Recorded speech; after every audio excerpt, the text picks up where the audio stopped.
Students, स्वागत है एक बार आपका फिर से मिस्ट्री के यूट्यूब के स्टडी मंत्र चैनल पर। आज का हमारा टॉपिक है control of cell division and cell to cell communication. कि सेल टू सेल कम्युनिकेशन किस प्रकार से होता है और किस प्रकार से एक सेल से दूसरी सेल में डिवीजन होता है, कि एक सेल दूसरी सेल में किस प्रकार से कन्वर्ट होती है, इसके बारे में हम लोग स्टडी करेंगे।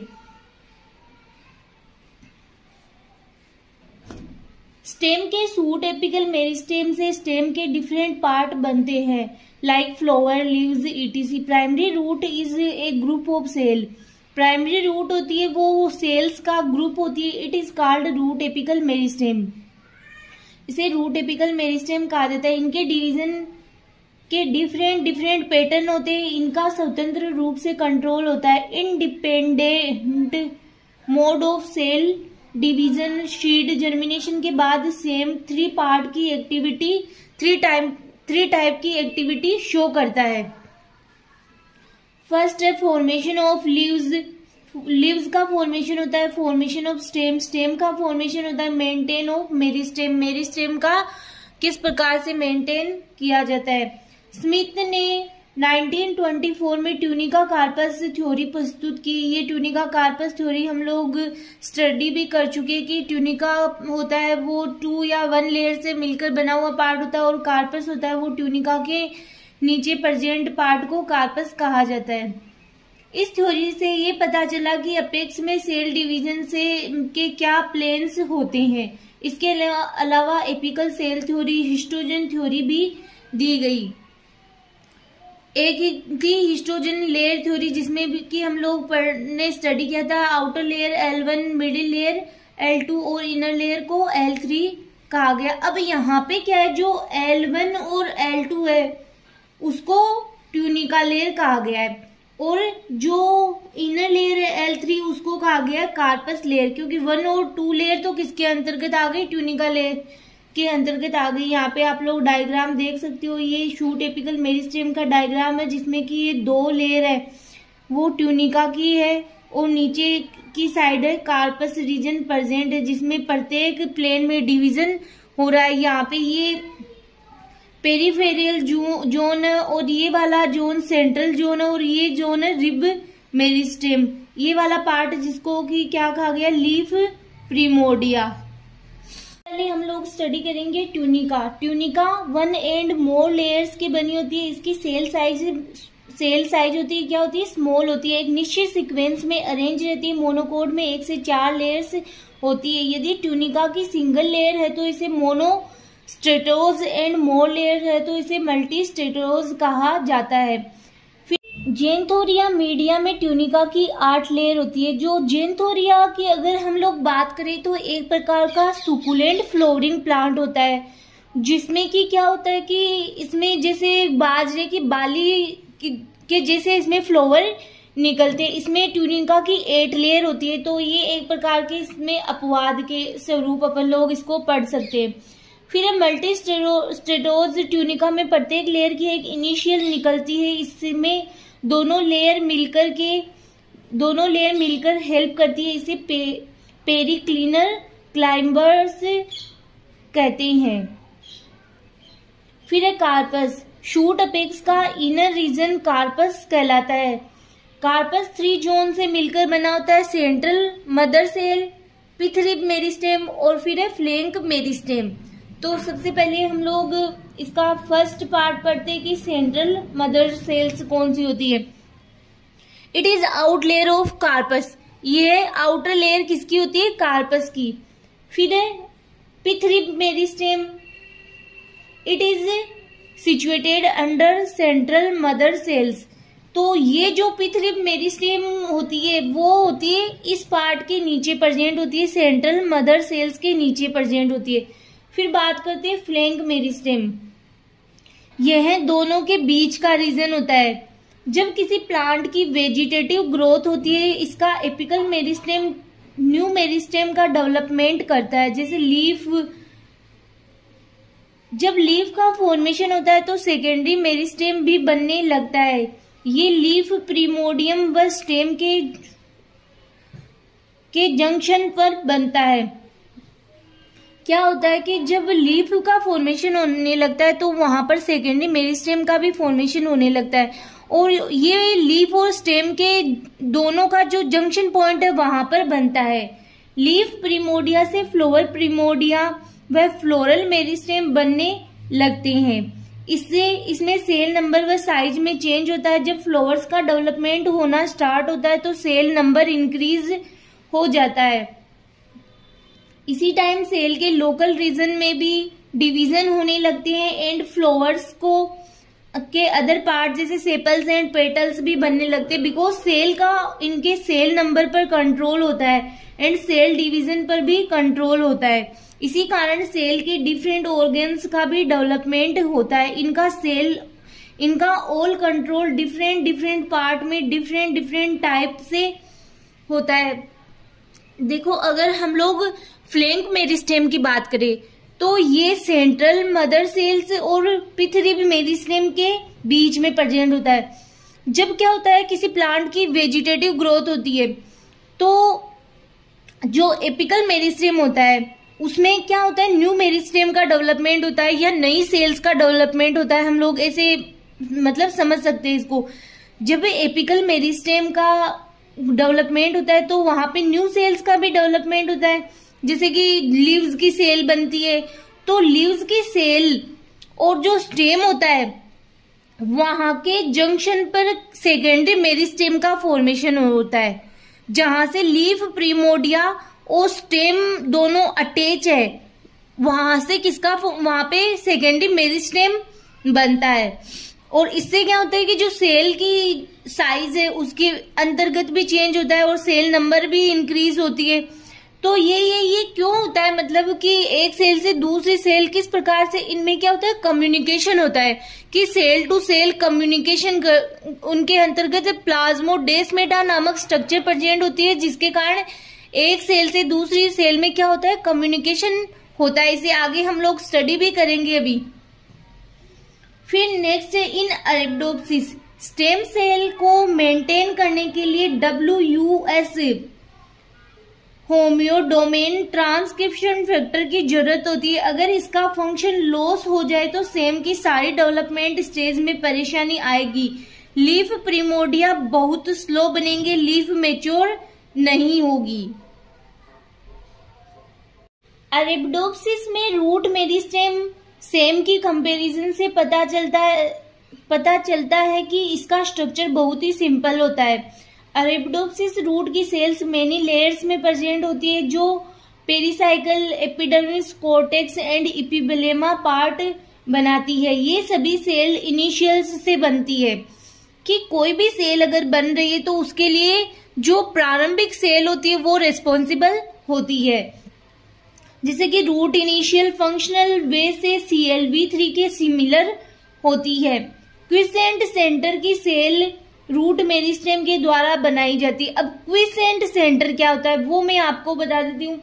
देखो क्या होता है कि ये मान लो रूट एपिकल मेरिस्टेम है, ठीक है। यहाँ पे एक पार्ट प्रेजेंट होता है, इनएक्टिव पार्ट। इस रूट एपिकल मेरिस्टेम में यहाँ पे एक इनएक्टिव पार्ट प्रेजेंट होता है जिसे ही बोला जाता है क्विसेंट सेंटर, शांत क्षेत्र। इसको क्विसेंट सेंटर या शांत क्षेत्र क्यों बोला जाता है, क्योंकि जो यहाँ की सेल होती है वो बहुत कम विभाजन करती है। और अगर यहाँ की सेल्स को साइंटिफिक स्टडी के अकॉर्डिंग देखा गया तो यहाँ पे जो DNA, RNA वगैरह है ये भी लेस डेवलप होती है, इसीलिए इस क्षेत्र को कहा गया शांत क्षेत्र। कई बार शॉर्ट क्वेश्चन में आपकी पूछ भी लिया जाता है कि क्विसेंट सेंटर क्या होता है, तो आप इसको याद रखना। ये एक प्रकार का ऐसा रीजन है जहाँ की सेल्स लेस डेवलप होती है और वहां पे लेस डेवलप ही, जैसे प्रोटीन का निर्माण हो रहा है तो वो भी लेस होता है। RNA, DNA, न्यूक्लियस ये सब लेस डेवलप होते हैं वहां पे, इसलिए इस क्षेत्र को बोला जाता है quiescent centre. Shoot and root में डिफरेंट टाइप की मैकेनिज्म चलती रहती है, जो बहुत सारे डिफरेंट मैकेनिज्म के द्वारा कंट्रोल होती है। इसमें सेल टू सेल कम्युनिकेशन होता है जो एक सेल को मेंटेन करने के लिए इम्पोर्टेंट होता है। अब यहाँ पे आपकी है cell to cell communication have 3 mechanism. First, ligand industrial signaling. Shoot apical में CLV1 एक रिसेप्टर प्रोटीन होती है जो एक्सप्रेस होती है। आप इसे ऐसे समझना कि CLV1 है वो एक किसकी तरह से फॉर्मेशन कर रहा है, रिसेप्टर प्रोटीन को, जो क्या होती है, एक्सप्रेस हो रही है। एक और है CLV3 जो वुश के एक्सप्रेशन को कम कर रही है। सेम में वुश के एक्सप्रेशन से स्टेम सेल का मेंटेन नहीं हो पाता है। ठीक है, अगर वुश क्या हो रही है, अगर वुश का एक्सप्रेशन हो रहा है तो स्टेम सेल को मेंटेन नहीं किया जा सकता। CLV3 gene coded small protein, जो CLV3 है वो स्मॉल प्रोटीन को क्या करती है, कोड करती है। It is work as ligand, जो कि किसकी तरह से काम कर रही है, एक लिगेंड की तरह से, CLV3 जीन। एंड CLV1 के साथ बाइंड होकर वुश जीन के एक्सप्रेशन को स्टॉप करता है और सेम में स्टेम सेल का कंट्रोल करता है, और सेम में स्टेम सेल का कंट्रोल करता है। CLV3 स्मॉल साइज के कारण ये इजीली एपोप्लास्ट व एक्स्ट्रा सेल्यूलर स्पेस में चला जाता है। कि अगर हम लोग बात करें कि लिगेंड इंडस्ट्री सिग्नलिंग में क्या होता है कि जो CLV1, CLV2, CLV3 whoosh gene, इन सबको हम लोग पढ़ चुके और इनके फंक्शन को भी हम लोग पढ़ चुके। इनमें म्यूटेशन हो जाए तो क्या होता है ये भी हम लोगों ने स्टडी कर लिया। तो अगर आपको ये समझना है कि सेल टू सेल कम्युनिकेशन किस प्रकार से होता है तो आपको जो प्रीवियस लेक्चर है वो स्टडी करना होगा। फिर ही आपको ये समझ में आएगा कि CLV3 जीन कौन सी होती है, CLV2 जीन कौन सी होती है, वुशकल जीन कौन सी होती है। तो क्या होता है स्टूडेंट्स की जो CLV1 जीन होती है एक प्रोटीन की तरह से वर्क करती है, जो कि एक रिसेप्टर प्रोटीन होती है, और ये क्या होती है, एक्सप्रेस होती है। और जो CLV3 होता है वो वुश के एक्सप्रेशन को क्या कर रही है, कम कर रही है। ठीक है, जब वुश का एक्सप्रेशन कम हो रहा है तो क्या होगा कि अगर वुश का एक्सप्रेशन हो जाए ज्यादा तो स्टेम सेल का मेंटेन नहीं हो पाएगा। तो एक प्रकार से ये अच्छा ही है कि जो CLV3 है वो क्या कर रही है, वुश के एक्सप्रेशन को कम कर रही है। और जो CLV3 जीन होती है वो स्मॉल प्रोटीन को एनकोड करती है और एक लिगेंड की तरह से वर्क करती है।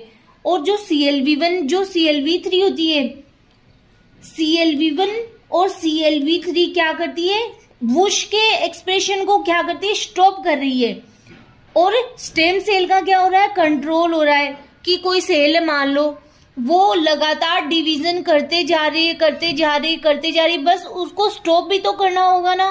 तो यहाँ पे इसके फंक्शन को स्टॉप करने के लिए, वुश के फंक्शन को स्टॉप करने के लिए क्या किया जाता है कि CLV1 और CLV3 बाइंड होकर के इनका कंट्रोल करती है। ठीक है, फिर है hormonal signalling. Plant hormone auxin vascular tissue के डेवलपमेंट के लिए एसेंशियल होते हैं। वेस्कुलर टिश्यू के इनिशिएशन में एज ए सिग्नल यूज में लिए जाते हैं। तो ये था आपके हार्मोनल सिग्नलिंग। बहुत इजी सा है कि ऑक्सिन का ही यहाँ पे देर का आपके कि ऑक्सिन है वो वेस्कुलर टिश्यू के डेवलपमेंट के लिए एसेंशियल होता है, और वेस्कुलर टिश्यू के इनिशिएशन के लिए जो ऑक्सिन होता है वो एक सिग्नल की तरह से यूज में लिया जाता है। फिर है आपके third signalling by regulatory protein. Two cells के सिग्नल्स को one cell to another cell transmit करने के लिए एक कनेक्शन की आवश्यकता होती है जिसे प्लाज्मोडेस्माटा कहा जाता है। सिम्प्लास्टिक पाथवेज के द्वारा भी रेगुलेटरी प्रोटीन्स व mRNA का आदान प्रदान होता है। तो ये था आपके कि किस प्रकार से सेल टू सेल कम्युनिकेशन होता है। सेल टू सेल कम्युनिकेशन तो ये भी आप लोग नोट डाउन कर सकते हो। सबसे पहले ही यहाँ पे 3 zones are present in same होता है। जो शूट एपिकल मेरिस्टेम होता है उसमें 3 जोन्स प्रेजेंट होते हैं। फर्स्ट होता है सेंट्रल जोन, नेक्स्ट अगर हम लोग बात करें तो पेरीफेरल जोन, और थर्ड होता है रिब जोन। तो ये 3 जोन्स प्रेजेंट होते हैं किसमें, शूट एपिकल मेरिस्टेम में। फिर है यहाँ पे सेंट्रल जोन के सारे सेल कैसी होती है, स्टेम सेल्स होती है, अर्थात मेरिस्टेमेटिक होती है। इनमें क्या क्वालिटीज पाई जाती है? अगर मेरिस्टेमेटिक सेल की हम लोग बात करें तो इनमें डिवाइड होने की कैपेसिटी पाई जाती है। सीजेड के नीचे की तरफ सेल्स का ग्रुप होता है, जैसे आप लोग यहाँ पे देख सकते हो, ये सेंट्रल जोन है तो यहाँ पे नीचे क्या है, सेल्स का ग्रुप प्रेजेंट होता है, जिसे ऑर्गेनाइजिंग सेंटर कहते हैं। इस ऑर्गेनाइजिंग सेंटर के पास ट्रांसक्रिप्शन फैक्टर होते हैं जो अदर सारी सेल्स को क्या देते हैं, सिग्नल्स देते हैं to be a stem cell. क्या होता है कि देखो सीजेड जो सेंट्रल जोन होता है वहां पे जो ये नीचे का पार्ट होता है इसे बोला जाता है ऑर्गेनाइजिंग सेंटर। इसके पास क्या होते हैं, ट्रांसक्रिप्शन फैक्टर होते हैं, यहाँ पे प्रेजेंट होते हैं ट्रांसक्रिप्शन फैक्टर। ठीक है, ये क्या करते हैं कि अदर सारी सेल्स को सिग्नल्स देते हैं कि वो सिग्नल्स कैसे होते हैं कि to be a stem cell, एक स्टेम सेल बनेगा रहने के लिए। स्टेम सेल का मीनिंग उनमें मतलब उनको डिवाइड होने के लिए सिग्नल देते हैं कि एक सेल से दूसरी सेल में वो कन्वर्ट हो सके। फिर है ऑर्गेनाइजिंग सेंटर पेरिफेरल जोन्स की सेल रिब जोन की सेल्स को भी मेरिस्टेमेटिक रहने का सिग्नल देता है। ये सिग्नल्स जीन्स के फॉर्म में दिए जाते हैं।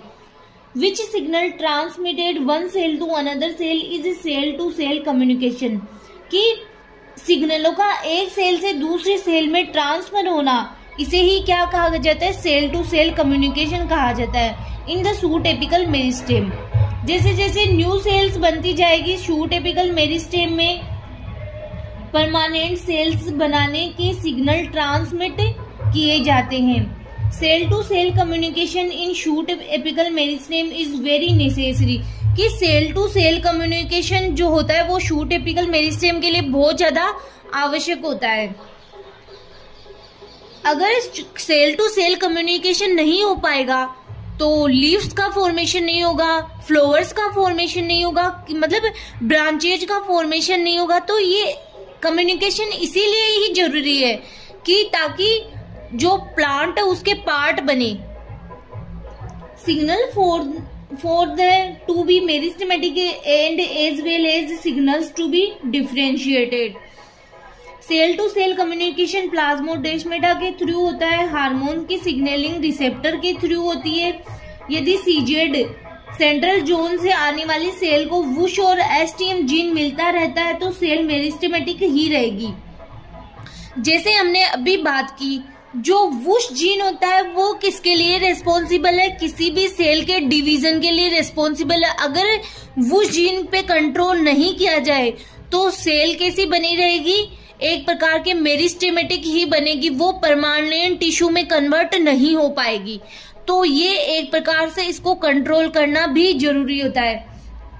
जैसे हम लोग बात करें कि कोई सेल डिवाइड हो रही है तो उसको वहां पे कंट्रोल भी तो करना पड़ेगा। तो CLV1 जीन जो क्लावाटा जीन है और जो CLV3 जीन है वो दोनों बाइंड होकर के क्या करती है, वुश को कंट्रोल करती है। तो ये लार्ज सेम फॉर्म करेंगे। अगर वुश पे कंट्रोल नहीं हो रहा तो ये शूट एपिकल मेरिस्टेम में क्या होगा, इनलार्जमेंट हो जाएगा, कि जो शूट एपिकल मेरिस्टेम में वो बढ़ता ही जाएगा, कोई परमानेंट टिश्यू नहीं बनेगा। इनमें सिग्नल्स प्लाज्मोडेस्माटा के थ्रू ही आते हैं। CLV3 जीन भी ऑर्गेनाइजिंग सेंटर में ही बनता है, ये सेल की डिफरेंशिएटेड करवाएगा।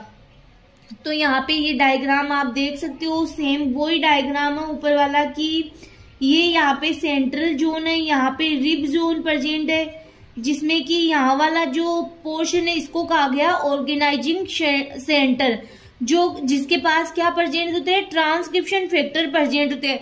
अब ट्रांसक्रिप्शन फैक्टर है तो वो क्या करेंगे, ट्रांसक्रिप्शन फैक्टर किसी जीन का क्या होगा, ट्रांसलेशन होगा, ट्रांसलेशन के द्वारा mRNA बनेगा, mRNA के द्वारा प्रोटीन बनेगा। तो ये प्रोसेस चलती रहती है। फिर है यहाँ पे पेरिफेरल जोन, यहाँ पे पेरिफेरल जोन प्रेजेंट है, तो आप ये देख सकते हो ये प्रेजेंट है यहाँ पे ऑर्गेनाइजिंग सेंटर, ये यहाँ पे लिखा हुआ भी है आपके कि ऑर्गेनाइजिंग सेंटर प्रेजेंट होता है। यहाँ पे जो सेंट्रल जोन होता है इसके नीचे। तो ये था आपके topic control of cell division and cell to cell communication. I hope आपको इजीली समझ में भी आया होगा कि सेल का सेल पर कंट्रोल किस प्रकार से होता है और सेल टू सेल कम्युनिकेशन किस प्रकार से होता है। बहुत इजी सा टॉपिक है। अगर आप अपनी लैंग्वेज में बनाना चाहो, लिखना चाहो, तो भी आप ये वीडियो देख के एक बार फिर आप अपनी लैंग्वेज में नोट डाउन कर सकते हो। नेक्स्ट लेक्चर में नए टॉपिक के साथ हम फिर मिलेंगे।